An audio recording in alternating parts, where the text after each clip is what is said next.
That was an exercise that you were going to find time to practice last week, remember? Well, let's talk to Bridget and Francisca, who were not here. I need you guys to help me bring them up to date. So what we're doing here is moving more and more into the actual doing and the practice of what we're talking about from Neville's teaching, Feeling is the Secret. And what we're doing here is practicing prayer in our unique way. Nothing that we're creating here or coming up with anything new here, but what we're doing is practicing as we see how Quimby was teaching, how Neville was teaching, how Cooey, the French pharmacist, apothecarian, psychologist, was teaching and practicing. So we're not doing anything new. I'm not creating anything. We're taking our time to begin to actually do it hands-on, right? That's what this is. That's what this is all about. When we studied Cooey's writings on self-mastery, and what was his major point? What is his major discussion? He was talking about suggestion and auto-suggestion. Remember? Even though we talked about it last week, revisiting Cooey, it's a revisit for us because when we first started working together, that's what we were talking about and that's what we were working on. Isn't that right? Suggestion and auto-suggestion. We never left that. And so what we're doing here is allowing the spirit of Emile Cooey, to come in. We're welcoming his spirit in here with us to help us to practice this thing called prayer in this special way. Is that right? So you're recalling, right? And so what we said we would do between last week and this week is actually go home and practice this. I'm not going to ask for show of hands, and I'm not going to ask you, did you practice? Between this last week and this week. You know why? You know why. So,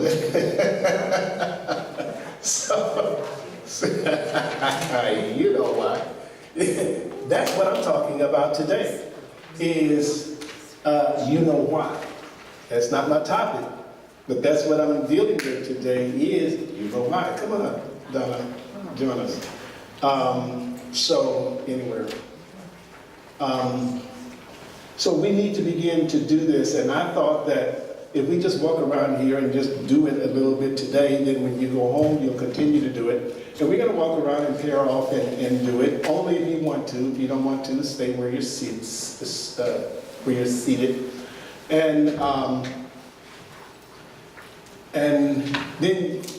But we're starting off with this. You don't need to understand it. You don't need to do it right. You don't need to do it right, and you don't need to really understand it, and we're going to spend very little time on it.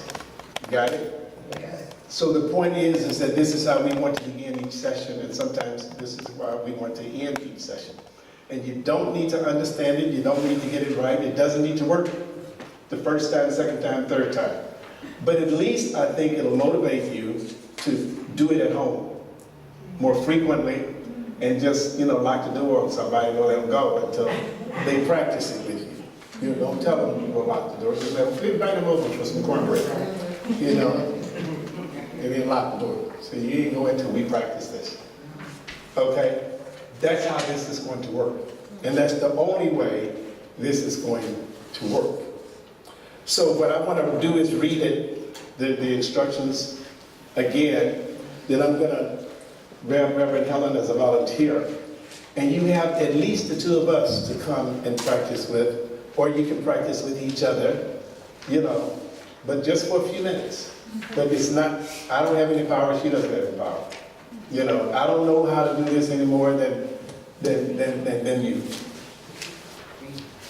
And I'm just like you, lie, saying I'm going to do it, and don't do it. So when I come here, what I'm doing now is challenging myself to get on out here in the water. Start swimming. You can do it. Get on the bike, start riding, you can do it. That's what this is about. So let's read it. This was one of his experiments in the book, Self-Mastery. Ask your partner to clasp his hands as tight as possible. No squeezing, just firmly. That is to say, until the fingers tremble slightly. Look at her. Look at him in the same way as in the experiments that preceded this, but we didn't start with his preceding experiments. And keep your hands on his or hers, as though to squeeze them together still more tightly. Then say to him, and tell him to think he cannot unclasp his fingers, right? That you're going to count to 3, and when you say 3, he is to try to separate his hands, while thinking all the time, I cannot do it. I cannot do it. And he will find it impossible. And we don't want them to sit around the wall, so can we just prepare to let some people sit up here with us? Here, there's a whole row right here. Thanks. Here's some openings. Now, how does that work for you? Are you following so far? I'm going to reread it, and then we'll just pair off and just practice it with somebody. And if you don't remember it, just remember that the most you can, do it, and then forget about it, and we'll practice each time. And we don't want to make this hard. We don't want to make it challenging. We want to be comfortable with it, right? And then we want to get comfortable. Your pass out from last week. Oh, okay. This is your pass out from last week, page 3. Okay. Then count very slowly. 1, 2, 3. And immediately say it slower. You cannot do it. You cannot do it. Now, if the other person is thinking properly, I cannot do it. Not only is that person unable to separate their fingers, but the latter, the person clasping themselves, doing it more tightly. In a moment, you say to him, I can't do it. So, is that confusing? No. So, why don't you stand here with me? And then, does somebody know how to read? Okay. You got to come up here and you know how to read.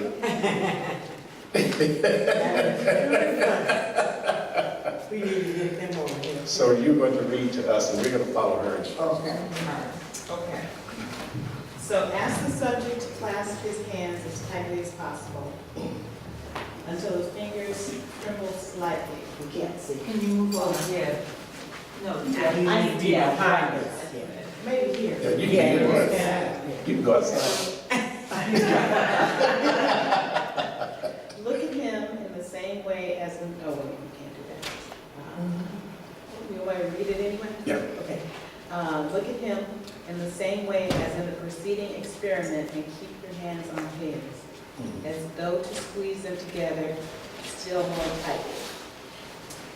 Then tell him to think that he cannot unclasp his fingers. You cannot unclasp your fingers. That you're going to count to 3. I'm going to count to 3. And that when you say 3, he is to try to separate her. And when I count to 3, then try to separate your fingers. 1, 2, 3. You cannot do it. You cannot do it. You cannot do it. 3. So he will find it impossible. Then count very slowly. 1, 2, 3. 1, 2, 3. And add immediately, detaching the syllables.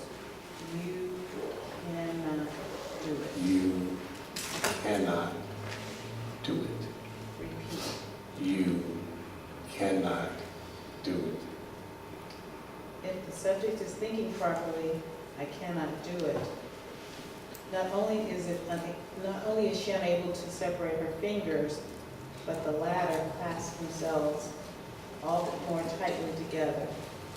The more effort she makes to separate them, she obtains in fact exactly the contrary to what he wants. Continue. In a few moments, say to her, now think, I can do it, and her fingers will separate themselves. Now think, you can do it. Now think, I can do it. And the fingers separate themselves. Okay. And that's the truth. Is that the truth? That's the truth. I actually could not unclasp my fingers, Good. okay? Mm. That's the truth. Wow. Wow.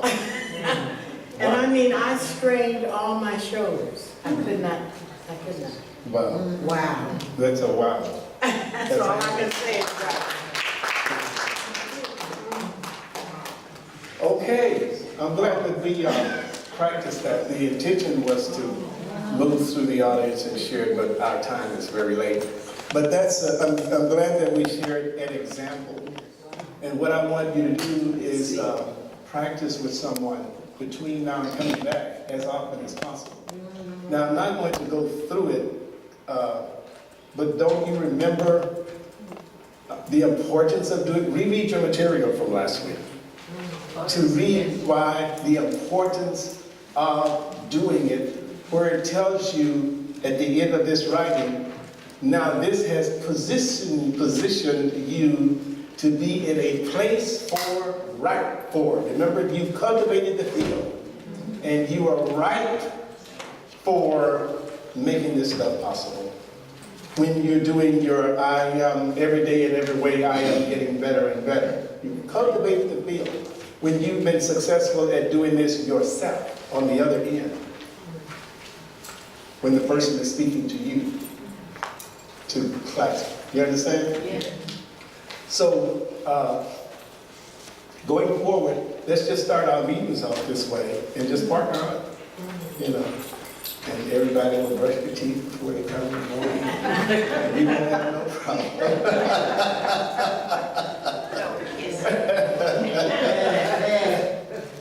Now, this is session 2 on every day, in every way. I am getting better and better. Every day, in every way, I am getting better and better. Once more. Every day, in every way, I am getting better and better.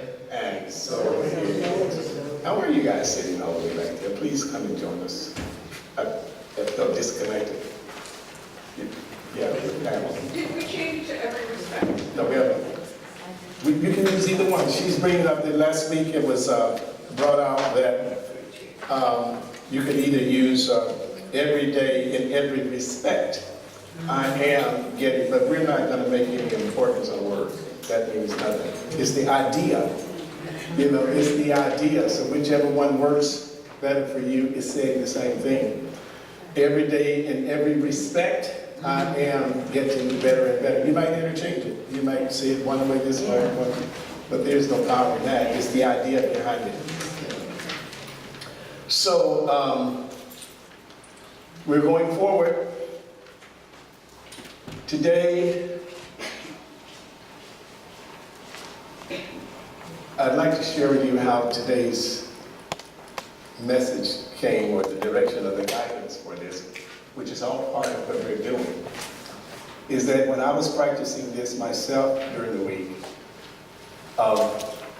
doing the guided meditation, falling asleep into it, I found myself the other night, and I want to put this in quotes for you, to understand that when it seems to be difficult, don't tell yourself that it's difficult. Don't think that it is difficult. Go with the flow. This is not supposed to be stressful. what you're practicing now. The whole idea is to train your mind to understand that this is natural, it's easy, it's not complicated, it's not hard. So if you keep on complaining, talking about, I fall asleep, and this is hard, and you got a birthday coming up soon, and a whole year will be gone, and you're no further along than when you started. So at some point, you have to reverse that and tell yourself it is working. I'll give you an example before I share that story. I don't know if you noticed that last week when I was talking, I was coughing a few times. And, but what you don't know is that I used this stuff last week.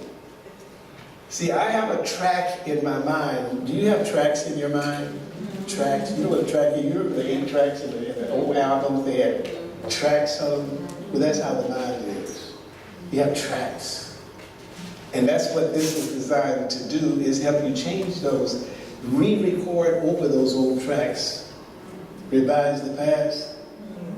So I have a track 7 right in there. It says, if somebody is with you who has a cold, you can catch a cold from that person.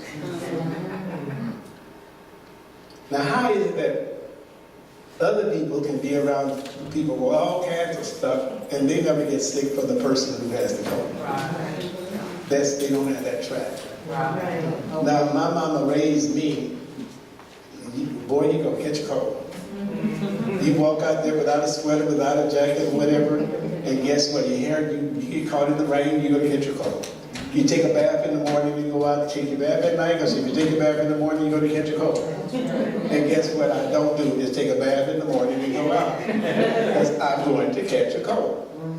That's what this is designed to do, is to help us change those tracks.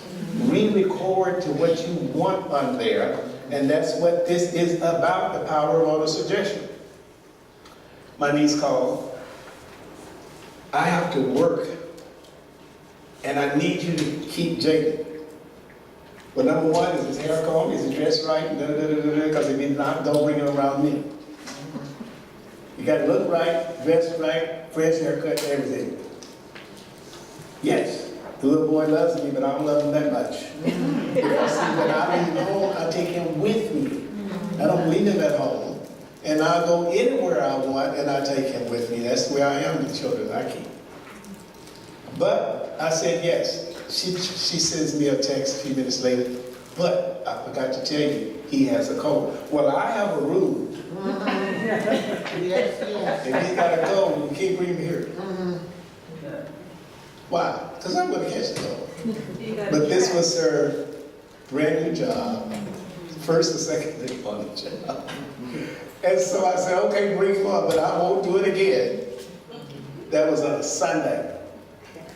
I woke up, she picked him up Sunday night, I woke up Monday morning, I couldn't swallow, I had a headache, I couldn't talk, I was a mess. Monday. Now I'm preparing for Tuesday. Now how do I tell those people I won't be there Tuesday? Anybody talk to me on the phone and say, what is wrong with you? I couldn't talk. But I was right in the middle of this. So I decided every day, every way, I just stayed with it all day on Monday. And then I remembered Kui, he was a pharmacist. And what he did for people who came to him, he made up a potion, he gave it to them, and when he gave them the potion, because he was a pharmacist, and he gave them affirmations with it. So I was not hungry, I couldn't eat, couldn't swallow it. So I decided to go into the apothecary and be my pharmacist and make up a potion.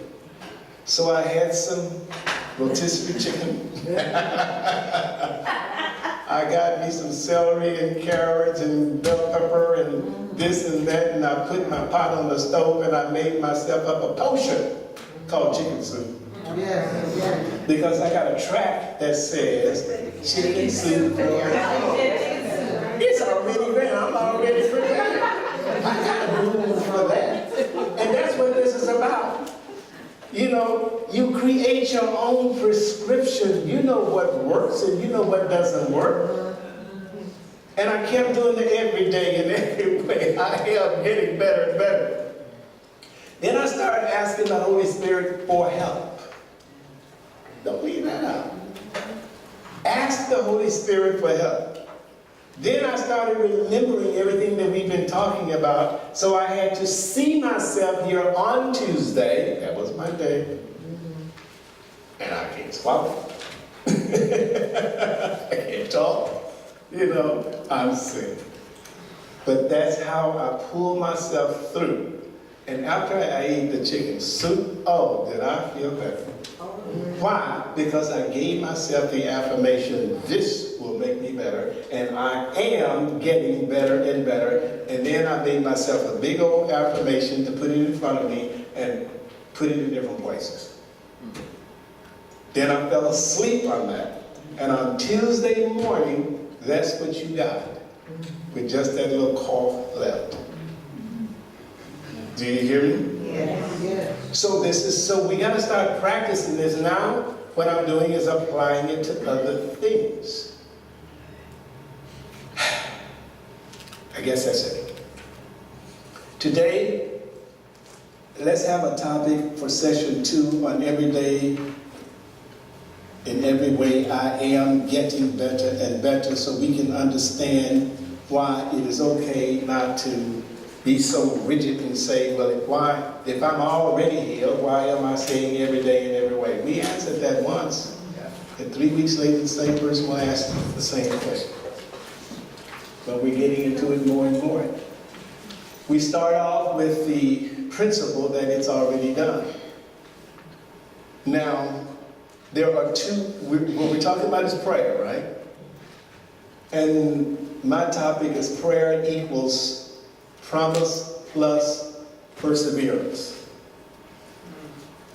I want you to say it together. I'm going to repeat it and I want you to say it together with me 3 times. Prayer equals. Now equal means it's made up of, it's comprised of. The total of these 2 things working together makes up prayer. Right? Yeah. Promise and perseverance working together is what prayer is. Let's break it down. So when I fell asleep that night, Monday night, not being able to remember it, quote unquote, go into this guided meditation.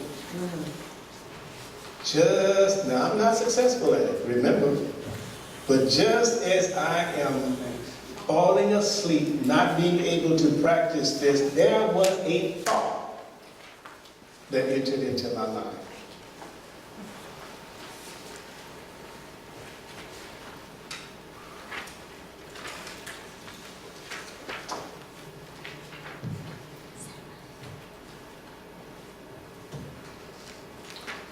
I thought I had it written here, process it first.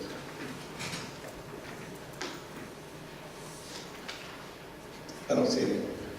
And what it was like a ticker tape. It was just like a thread. It was just like what you call those Roman scrolls coming across. And what it says, and I noticed that when I say a voice, I don't hear any audible voice, but I just know it was God's voice. And it said, prayer is the mindful intention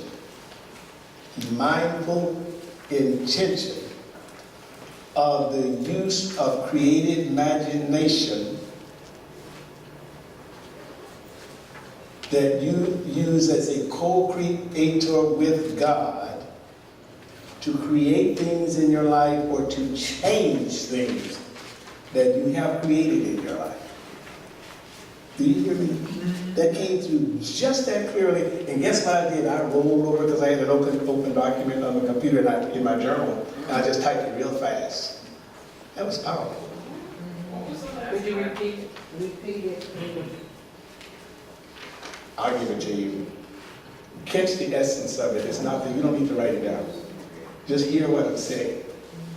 Prayer is the mindful intention. That's what you're doing in prayer. It's the mindful intention of you that you're doing to use the power of creative imagination as a co-creator with God to create whatever it is that you're desiring, something new, or to change anything that you have created or that has been created in your life. That's what we're using with the power of auto-suggestion. So what I'm saying is that prayer, I want to have you to have a different understanding and a new outlook, a new perception, a new way of looking, a new way of understanding what prayer is. Are you hearing me? Generally, we understand prayer as something you do and something you say, and there's a method, or there's a formula, or there's a this and a that, and everybody does it different ways, and we don't do it like that here, we do it like this. Well, my mama used to pray this way. No. We want to throw all of that out. And prayer is an inner experience, it's not an external experience. It's not a verbal thing in this sense. It's a state of being. Is what we're talking about. So prayer is the workshop. Prayer is the actual creative process that is happening in your thinking. And what is happening through this using the power of auto-suggestion in prayer. Suggestion to auto-suggestion is a practice of prayer. Now, let's look at to see what I wrote here. Did I give you a pass out for today? No. This is from your pass out from last week. We're still on.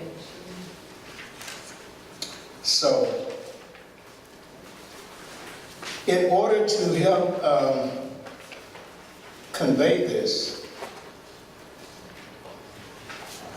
what I did was I went to a couple of scriptures. And before I go into these two scripture references and then close, let me share two words with you. I said prayer equals promise and what? Perseverance. Two parts. Let's look at two players in prayer. I said promise and perseverance. Promise, that part is God. Perseverance, that part is who? You. Promise plus perseverance. So we know what a promise is. So we have God's promise and God's promises. So you're standing on the promise and you're standing on the promises, and that promise and those promises, that's just principle. That's just law. And with God's promises, all things are possible. That's principle. That's law. With God, all things are possible. There is nothing that God cannot do. That's promise. Whatsoever things, what? And no, I want to, as a man thinketh, so is he. I'm looking at that. It is done unto you as you believe. God's promise is God's ability to, God's potential to do anything. So then if we start off with that, then whatever it is that's on my prayer life, or my prayer request, or whatever I'm thinking about, we start off with God can do it, or it can be done. It is possible. It's part one. That plus two, perseverance. So now, That means God plus me can do anything. Prayer. Promise plus perseverance. But me without God is an unsuccessful prayer. You follow me? Yes, simple, ain't it? Promise plus perseverance. The promise is there, but where's the perseverance? Where is the perseverance? Let me ask you, between last week and this week, how many times did you practice that exercise? I did. I practice it, but I practice mine with someone that dances next to me and always say you can't. So I gave her half the session with her I can't, and I asked her for the rest of the session, and you just say I can. So by the end of the class, she was able to do one of the steps, and I was able to do something that. Great. Okay. With the every day in every way, wait a minute. Every day in every way, I am getting better and better. How many times? This time I don't want anybody to answer. I want to move on to the next. I'm just being rhetorical. I'm just fussing, that's all. How many times do you do it in the course of an hour? In the course of a day? And every night before you fall asleep? Do you spend at least 10 minutes repeating nothing but that before you fall asleep? Now, I'm only saying that if you have a need, if there's something that you're working on, if there's something that you want to change, if you have a specific thing that you're working on, I am saying this is what we have to do. And the results are promised. Promise plus perseverance. The results are promised. But it has to have an agreement in auto-suggestion. It has to have cooperation in auto-suggestion. The power of auto-suggestion. Now, perseverance means commitment. It means persistence. It means steadfastness. How much does the Bible talk about steadfastness? Steadfastness. It means resolve. It means I'm starting off with no quitting in my mind. I'm starting off, and healing is going to be my experience. I'm starting off, and that answer has to show up. Am I right? I just found the actual quote of what I said that came to me at 5:21 a.m. when I woke up. It says, prayer is the mindful intention to use the power of creative imagination to co-create with God, to bring forth a desire of the heart, or to cause a change in anything that has been created. That has been created. That has been created. And so now 2 scriptures we will look at. Mark 11:24. It's 3 scriptures, that's just one. Therefore I tell you, whatever you ask for in prayer, and there it is right there. So all the time before when we heard that or read that, whatever things you ask for in prayer, our mind immediately goes to when you're articulating a prayer, when you're saying a prayer. That's not what we're talking about. This new understanding of in prayer is what we're talking about right now. Therefore I tell you, whatever you ask for in prayer, in the actual work, like that exercise that we do, that's in prayer. And then when you're translating this, when you're falling asleep, and you're training your mind to go from suggestion to auto-suggestion, that's in prayer right there.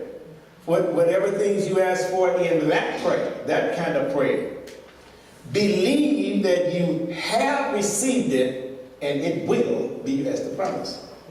Promise, it will. And it has 2 parts. Promise plus perseverance. God with man.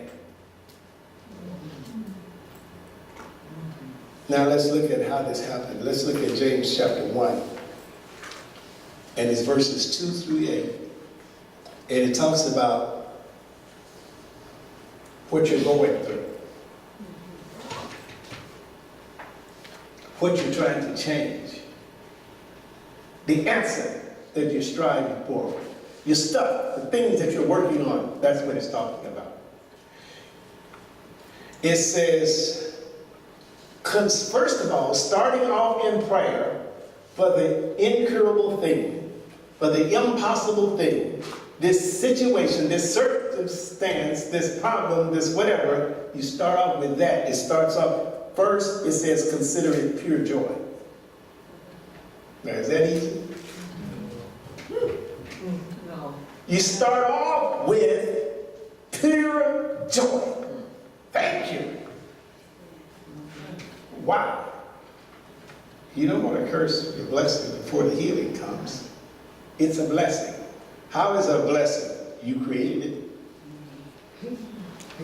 It's your stuff.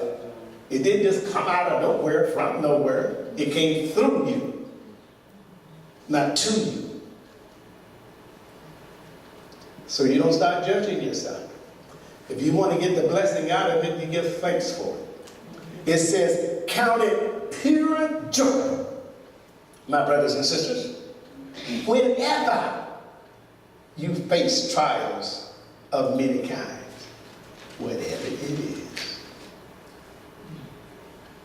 Because you know that the testing of your faith produces perseverance. Amen? Yes. Now, the testing of your faith is the practice of your faith.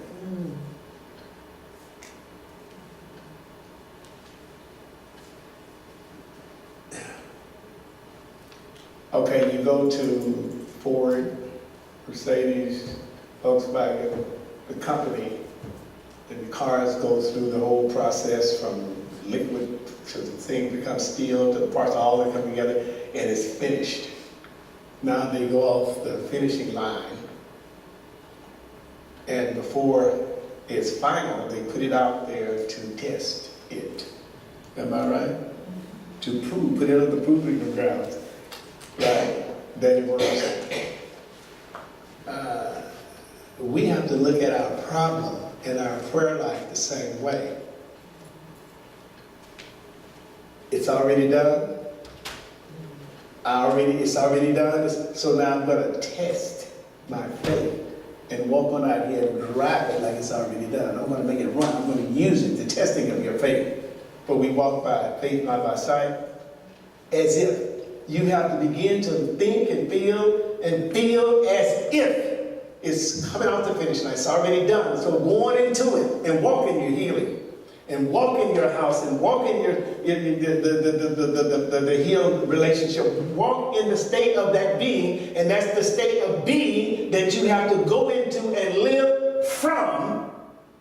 But many of us don't want to do that until I'm healed. Wait a minute, that's not tomorrow. That's those two things don't can't feel the same, occupy the same space in your mind. I just said it. Right?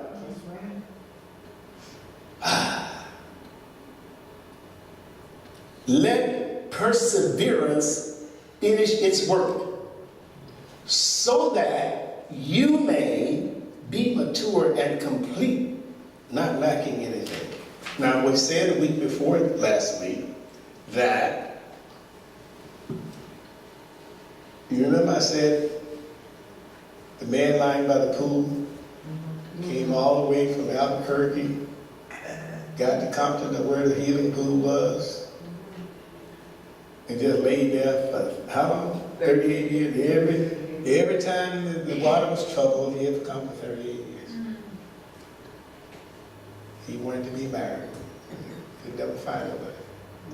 Finally, somebody showed up in his life. And he decided. So your answer is that close. And you're lying by the pool, and the answer is there. How do you know the answer was there? Well, Jesus was standing right there. The answer was there. But Jesus had to ask him a qualifying question. Do you want to be well? Do you want want to be healed. And the man started thinking, I've been free all these years. Now I'm going to have to give account to somebody where I am, what time you coming home, where you been, what's that smell, you know, where am I, you know, you food in my life, telling me when I can go, when I can go, how I spend the money. Do you see? I don't think I'm ready. Now we have to think about our own life. What will the healing bring to your life? It can change the course of your world and your life. Maybe it's subconscious and you don't know. Am I right, Reverend Helen? My point is this. Let's go back. Let perseverance finish its work. Let the healing come through. Let the healing be done. Now, it says it will test the testing of your faith. Now it's time somebody says something wrong, you're all upset. Do you see how you're sabotaging your healing? I see it going on in here between people. I see sensitivity, I see reaction, I see, I see unnecessary stuff. And I'm saying, hey, you're praying for something. Irritability, impatience. Now, what do you do at home? You understand what I'm saying? Yes. And that's the prayer coming through. That's the healing coming through. Now extrapolate that in all different kinds of ways. We just want to jump up and then the wound is healed and we keep on going. It doesn't work that way all the time. The healing comes through stuff, through healing. Interacting with people, through something. I don't know what it is. It might send you this direction, send you that direction. This person coming into your life, this thing. The accidents happen, mistakes happen, setbacks. That's the healing coming through. That's part of the outworking of the healing. I heard you say no accidents, it was an incident. Yeah, that's a good way of looking at it. That's what you have to train your mind to see. No accident, incident. Ernest Holmes put this way, there are no accidents. He says, no mistakes have been made, none can be made in my life. No mistakes. If you're believing in the promise plus perseverance. My ways are beyond finding out. I have ways that you know not of. I brought you this way so that the manifestation of the healing could come about. I didn't want to go that way. Okay? Let perseverance finish its work so that you may be mature and complete, not lacking anything. If any of you lacks wisdom, you should ask God. But when you ask, you must believe and not doubt. Because the one who doubts is like a wave of the sea blown and tossed by the wind. That person should not expect to receive anything from the Lord. Such a person is double-minded and unstable in all they do. Well, let's tie it back into the affirmation. Every day, in every way, I am getting better and better. And then it says, every day, in every way, in every respect. In every respect means just not according to appearances of what happened earlier today. Just not according in every respect. Because whatever it is happening all through the day, and with this situation that I'm working through, with this something that came out of nowhere, with this sudden and the suddenlies that happened in my life, you said every day in every respect. Well, that's in that every respect. In every respect, I am getting better and better. That's why you're saying it. But if you're saying it, you have to realize and understand that it's working. Just not according to appearances. Then you ask, Lord, what does this mean? And then he'll give you the meaning. Then you apply all of those lessons that you learned in the Course in Miracles. Nothing I see means anything. The only meaning this thing has is the meaning that I'm giving it. I'm going to shut up and listen. And then you got to remember that Course in Miracles lessons that says, I don't know what anything is for. Then you every day in every way, I'm getting better and better. And every time something happens, you know, you got to go to the doctor to get reorganized again, you know, Excedrin and Motrin and, you know, all of that stuff. Yeah. So let's close with another scripture that helps you to understand prayer is promise plus perseverance. God plus you, co-creator, and how your prayer is coming through everything that is going on all through the day. The situation that you're in now, the prayer has got to come through you. But how does it come through you? Through your experiences, through stuff, through things. Mark 9, New International Version of the Bible. A man in the crowd answered. You remember, you're starting with verse 17. So you need to go home and read verses 1 through 16 before you get to 17. Mark chapter 9. But I'm starting at verse 17 to share with you. There's some stuff that happened before verse 17.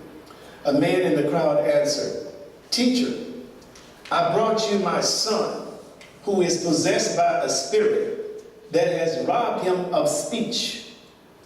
Means that he was dumb, couldn't talk. Whenever it seizes him, this spirit, it throws him to the ground. He foams at the mouth, gnashes his teeth, and becomes rigid. I asked your disciples to drive out the spirit, but they could not. Then Jesus responded to the man and talking to the people, you unbelieving generation. How long shall I be with you? How long shall I put up with you? Bring the boy to me. So they brought him. When the spirit saw Jesus, it immediately threw the boy into a convulsion. He fell to the ground and rolled around, foaming at the mouth.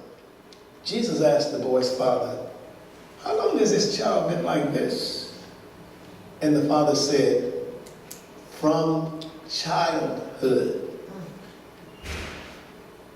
It has often thrown him into the fire or water to kill him. But if you can do anything, take pity on us and help us. So before I go on,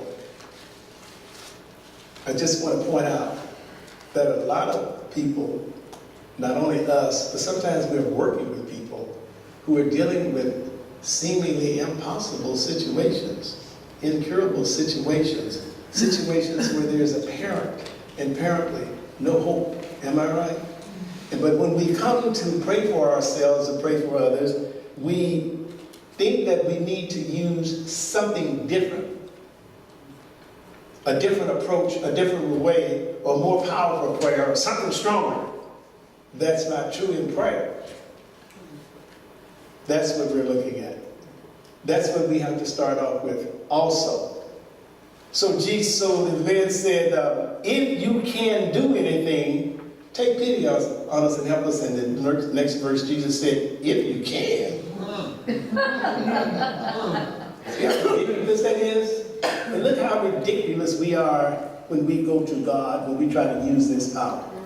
We have to desensitize. We have to get that stuff out of our minds of difficulty and challenging. Going to take a long time. This is hard. I need help. What I need to understand is I got to change the track to understand that just as I overcame that impossible situation on Monday night to be here on Tuesday, the same thinking, the same understanding applies to every other thing. Nothing is more difficult than the other. If you can, Jesus said, then he said everything is possible for one who believes. Promise plus perseverance. God plus you. It is done unto you as you believe. Autosuggestion means need you in this. Need your mind in this. Need your belief in this. Need your faith in this. So immediately the boy's father exclaimed, I do believe. Help me overcome my unbelief. So that's why I say to you, when you pray, ask for God's help. Lord, I need help. Give me words to say. Pray on God, for God, to help you in your creative visualization. And do you do that, or do you just go on your own? Ask for help. And then imagine yourself receiving that help. Imagine yourself hearing God's voice, being the voice that speaks from that point on as you speak out your creative imagination. That's what we have practice. When Jesus saw that a crowd was running to the scene, he rebuked the impure spirit. You deaf and mute spirit, he said, I command you, come out of him and never enter him again. The spirit shrieked, convulsed him violently, and came out.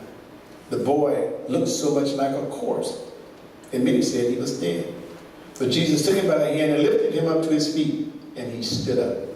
And Jesus had gone indoors, and his disciples asked him privately, why couldn't we drive it out?